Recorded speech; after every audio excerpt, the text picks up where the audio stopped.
government regulation.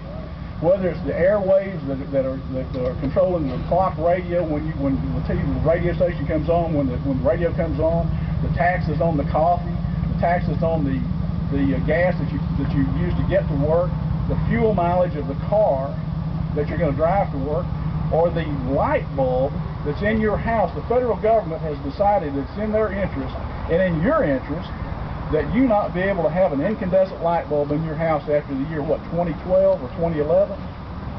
Where in there is the ability to do that? It's not in there. It's not in light there. bulbs are made in China, the replacement. There's nothing too small, too large. They even regulate the amount of water in a flush toilet. Now, why would obviously intelligent, seemingly conservative people go to Washington and do something like that? Because we have all of our congressmen and all of our senators have been doing this for decades. Why would they do that? Why would seemingly rational, conservative people do that? Well, there's two reasons. There's a two-part answer. One is that the Supreme Court of the United States has given them an out if they choose to use it. Because I used to say, well, this is unconstitutional, until somebody pointed out and they said, no, you need to go back and look at the Supreme Court decision from 1937 where FDR bullied the Supreme Court into approving a bill when he was trying to force through his New Deal agenda. The Supreme Court was pushing back, so he threatened to stack the court with more judges that would agree with him. So they caved in, and in the case of Stewart Machine Company versus Davis, they said, well, anything that the Congress declares is in the general welfare is okay. It's legal. They just did away with the entire Article 1, Section 8 of the Constitution, threw it out.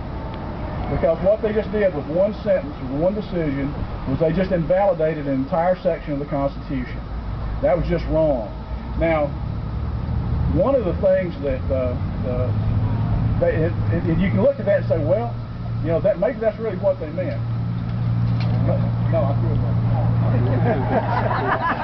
Just like the Supreme Court did in Article 1, Section 8. You can look at that and say, okay, well, was that really what the founders intended? Well, no, not exactly. Let me read you something what a very smart fellow wrote one time. Maybe you heard of him. His name is Madison, James Madison. You know the fellow that wrote the Constitution? Let me read you what he said. In the very first Congress, someone came up and said, well, you know what, we need to give a federal subsidy of public money to cod fishermen. I guess that's before they could give money to bass fishermen down here in the South, but anyway, they were going to subsidize cod fishermen. So he got up and said, because they said, well, you know, if you subsidize cod fishermen, they're providing food for us, much like we do farmers today. And they said,